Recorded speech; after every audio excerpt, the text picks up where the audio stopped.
Magandang umaga, Luzon, Visayas at Mindanao. Welcome sa programang tutugon sa mga tanong tungkol sa inyong karamdaman. Ako po si Michelle Giliang. Dito, sagot namin ang konsulta, mga problema sa kalusugan ating aagapan. Dahil ang Lunas, sagot ni Doc. Sagot ni Doc. Ngayong Sabado, may pag-uusapan tayong medical condition na baka hindi pa ganun kakilala ng marami.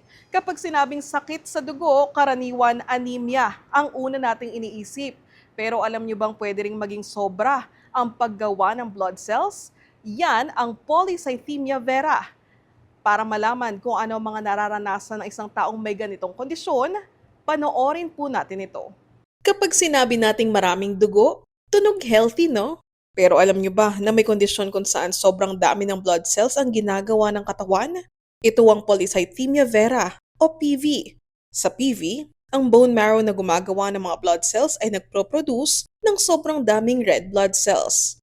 Dahil dito, pwedeng maging mas malapot ang dugo at maapektuhan ng normal na pagdaloy nito na nagpapataas ng risk ng blood clots na posibleng humantong sa stroke, atake sa puso at iba pang komplikasyon. Paano nga ba natutuklasan ng PV? At paano ito nakokontrol? At pinakamalaga, ano ang dapat malaman ng isang tao tungkol sa polycythemia vera? Yan ang aalamin natin dito lang sa Sagot ni Doc.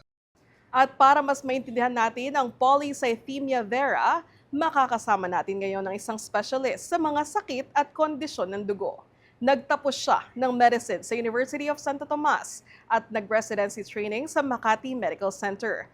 Nagpatuloy siya ng fellowship training sa Philippine General Hospital at sa Hokkaido University Hospital sa Japan.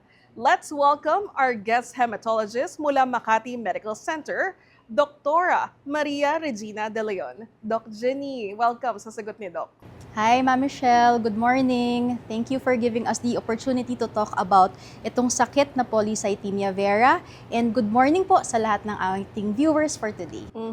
Doc Jenny, again, maraming salamat at sinamahan mo kami dito sa Sagot ni Doc ngayong umaga para pag-usapan natin itong topic na hindi masyadong alam ng karamihan, ang polycythemia vera. Ang hirap banggitin, no, Doc? So, sabihin na lang nating PV. Pwede yan, Doc, no? So, Doc, ano ba talaga ang PV? At bakit ba nagkakaroon ng sobra sa dugo? Sagot ni Doc? So, polycythemia vera, i-breakdown natin siya, no? Poly means many, cythemia means cells, and vera means true. So basically, nagta-translate into a true increase in your cells. So, ang nangyayari is mula sa ating bone marrow or bulalo, ang ating bone marrow, ito yung factory ng ating dugo, masyadong madaming ginagawang pulang dugo yung ating bone marrow. So basically, talagang walang nagpo-push dun sa bone marrow natin gumawa ng additional cells. It's a primary disorder na sobrang dami lang ginagawa ng bone marrow ng ating katawan. Doc, bago to sa akin, sabi mo bone marrow ay ibig sabihin bulalo. Kasi alam ko lang bulalo sa Tagaytay eh. Pero ang Tagalog pala ng bone marrow ay bulalo. Yes. So dito sa bone marrow, dyan nagproproduce ng dugo, ng blood cells. Yes. So basically, sa ating dugo, pag tinitignan mo yung CBC mo, makikita mo may mga tatlong components yan. Red blood cells, white blood cells, at saka platelets. Lahat ng components na ito, ginagawa siya sa bone marrow or sa bulalo. Ang bone marrow natin, ito yung ating factory or pabrika ng dugo ng katawan. So very, very important yung bone marrow kasi dyan nagsisimula lahat ng dugo natin. Okay. So kung ang pasyente ay may PV, Doc, i-compare natin yung itsura or features ng dugo ng may PV sa normal na dugo. Okay, so yung patients na may polycythemia vera or PV, karaniwan yung red blood cells nila, yung hemoglobin and hematocrit nila, masyadong mataas. So kapag masyadong mataas yung parameters na yan, nagkakaroon ng paglapot yung dugo. So compared to normal individuals na tuloy-tuloy lang yung pagdaloy ng dugo nila, yung mga pasyenteng may polycythemia, medyo mabagal yung pagdaloy ng dugo. At dahil mabagal ito at maraming pulang dugo, pwedeng magkaroon ng pamumuo ng dugo or blood clots doon sa blood vessels nila. So isa siya sa pwedeng komplikasyon ng mga pasyenteng may polycythemia. Okay. Pag sinabi natin, Dok, na lapot ng dugo, ano ba siya? Parang maihalin tulad ba natin siya sa pintura? Ganun kalapot? Pwede, no? So, basically, yung pagkalapot ng dugo, it will depend on the number of cellular elements. Cellular elements will be your red blood cells, white blood cells, or platelets, and depende rin yan doon sa tubig or liquid component ng dugo, no? So, kapag marami kang pulang dugo at konti yung tubig, mas malapot siya. For example, magtitimpla ka ng kape. Pag mas marami kang nilagay na powder at konti lang yung tubig, malapot siya. Parang ganun yung polycythemia, malapot yung lumalabas. Dahil lumalapot siya dahil overproduction ng blood cells. Yes, because there is overproduction of the red blood cells. Okay. Delikado ba, Dok, na maraming blood cells? Oo. Everything in excess, delikado. No? So, ang nagiging problema pag masyadong maraming pulang dugo, nagkakaroon ng possible complications ng pamumuo ng blood clots sa loob ng blood vessels. So, yung mga posibleng komplikasyon nito, atake sa puso, stroke, no? Pwede ring magkaroon ng blood clot sa legs. Yung blood clot na yan sa legs, pwede yang pumunta sa baga, magkakaroon ng pulmonary embolism. So itong mga sakit na to, pwedeng maging fatal. Yung mga komplikasyon ng polycythemia vera, pwedeng maging fatal siya. Okay. So mali, Dok, yung pananaw na maganda na marami kang pulang dugo, marami kang red blood cells kasi mas maraming oxygen yung dumadaloy sa dugo mo. So yung pananaw na yung hemoglobin or yung red blood cells natin ang nagtatransmit ng oxygen sa katawan, tama yung principle na yon. Pero again, lahat ng bagay na in excess ay hindi maganda. So kapag masyado tayong maraming red blood cells, masyado silang nagdidikit-dikit at lumalapot ang dugo, mas hindi nakakadaloy ang oxygen dahil mabagal yung ikot ng dugo doon sa katawan. So hindi rin siya maganda. Dito, Dok, sa Pilipinas, marami bang kaso ng PV? Yan ang isa siya sa mga kailangan pa nating alamin. Hindi enough yung studies natin para malaman ilan ba talaga yung polycythemia vera patients sa Pilipinas. Pero kung titignan natin yung global data, around 22 per 100,000 people ang merong polycythemia vera. Relatively rare siya compared to hypertension or diabetes, pero merong mga pasyente na may mga sakit na ito. And sa clinic ko, nakakakita ako ng mga 3 to 5 patients every week or at least every clinic visit na merong sakit na ito. So it's not all that uncommon. It's not that uncommon. Paano nila nalaman, Dok, na may PV sila? Ano ba? Chine-check yung dugo? Actually, the best way to check if you have polycythemia vera is to do a CBC, yung blood test, no? Maraming pasyente, they come to me na dahil meron silang annual physical exam na mataas yung hemoglobin and hematocrit nila. Usually yun yung karaniwan na punta nila sa akin. Meron din nagpapa-clearance, no, na bakit mataas yung hemoglobin and hematocrit nila. So, a CBC is actually the best way to determine if may polycythemia or to suspect kung may polycythemia yung patient. I see, Doc. So, magkaiba pa rin ba? 'Di ba, Doc, pumunta sa iyo yung pasyente, mataas kasi yung hemoglobin niya, nakita sa CBC. Magkaiba po ba yung simpleng mataas lang yung hemoglobin sa pasyenteng may PV na? Yes. So yung mataas na hemoglobin, it can mean a lot of things. Hindi lang polycythemia ang magkukos ng mataas na hemoglobin. Meron ding mga secondary causes ng mataas na hemoglobin. For example, kung yung pasyente ay naninigarilyo, merong sleep apnea, merong COPD, ito yung mga kondisyon na bumababa yung oxygen sa katawan, pwedeng tumaas yung hemoglobin as a response. So ang tawag natin dito secondary erythrocytosis.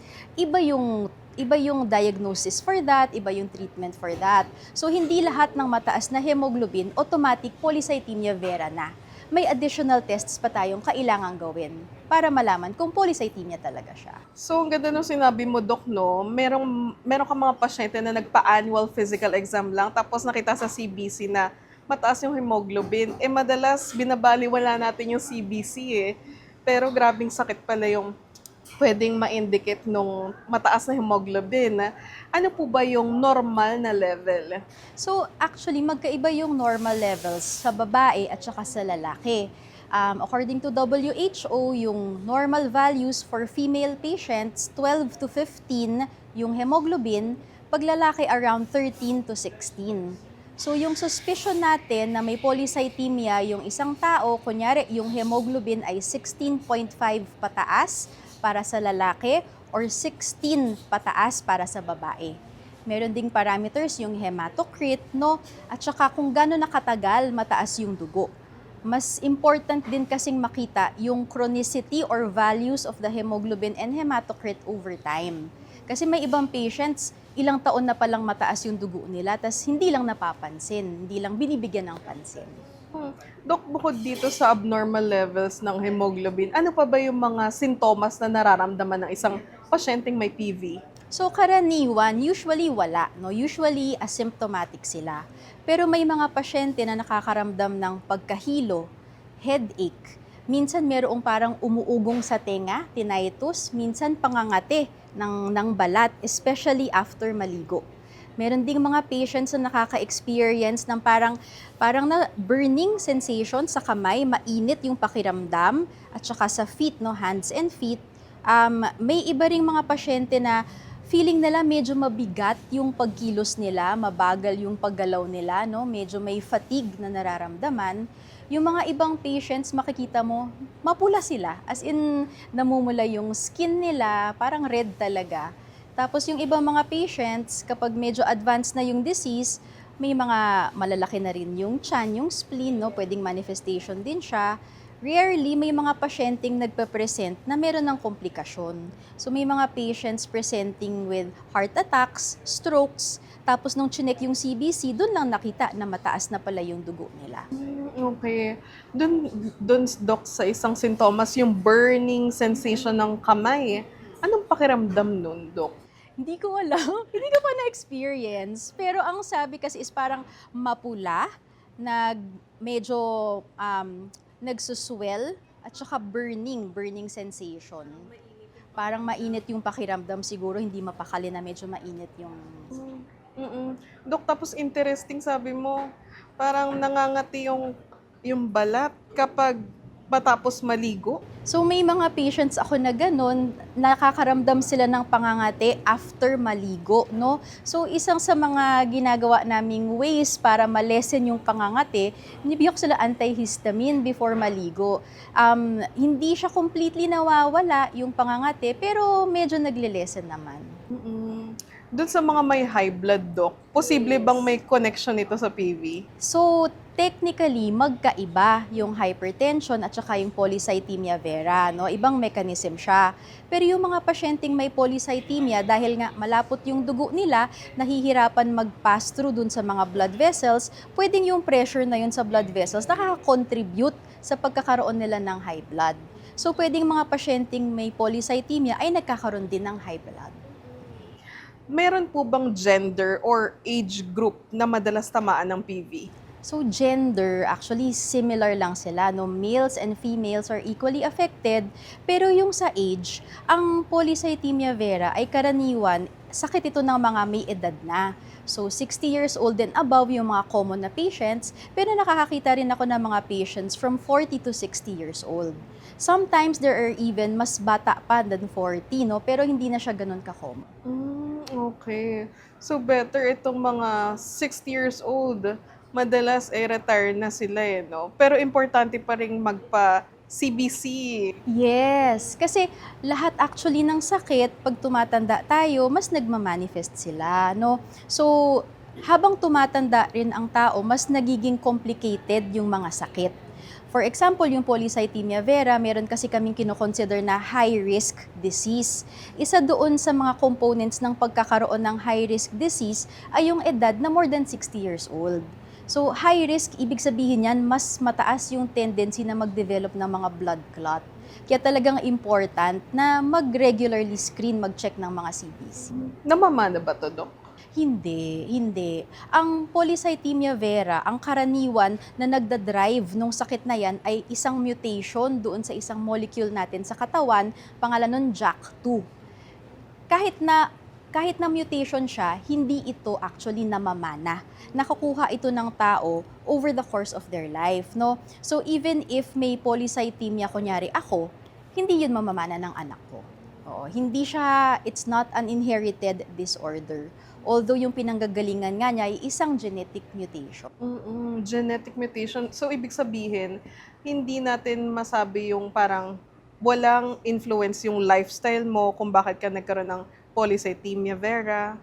So far, no, wala pa tayong nakikitang risk factors to the development of polycythemia. Hindi natin kayang i-predict sino ba yung mga taong magkakaroon ng polycythemia vera. Kasi nga, ito ay isang mutation na nakukuha lang natin throughout life. We cannot really predict sino po yung magkakaroon ng polycythemia. Hence the value of screening talaga. Sapat ba, Dok, yung isang CBC test lang para masabing may PV? Hindi. Kasi ang diagnosis of polycythemia vera, may criteria talaga siya, no? So part ng criteria, unang-una, dapat sustained, mataas na hemoglobin and hematocrit over time. Tapos, dapat meron ding bone marrow analysis, bone marrow biopsy, at saka yung JAK2 mutation assay. Yun yung major criteria for that. Tapos may minor criteria rin. Pero in order for us to diagnose talaga polycythemia vera, kailangan may formal workup tayo para dun sa ating patient. Ayan. So, Dok, mas malinaw na ngayon kung bakit hindi sapat yung isang CBC result lang para masabing may polycythemia vera ang isang tao. Kailangan talaga natin alamin kung ano yung dahilan ng pagdami ng red blood cells. At isa sa mahalagang tinitingnan dito yung JAK2 mutation. Okay, pero Dok, may isa pang termino na talagang nakakatakot para sa isang pasyente. Yung kapag narinig niya, blood cancer. Tinatawag na blood cancer ang PV. Bakit nga ba tinuturing na cancer ang PV? At pareho ba ito ng leukemia? Pag-uusapan natin yan sa pagbabalik ng Sagot ni Doc. Sagot ni Doc.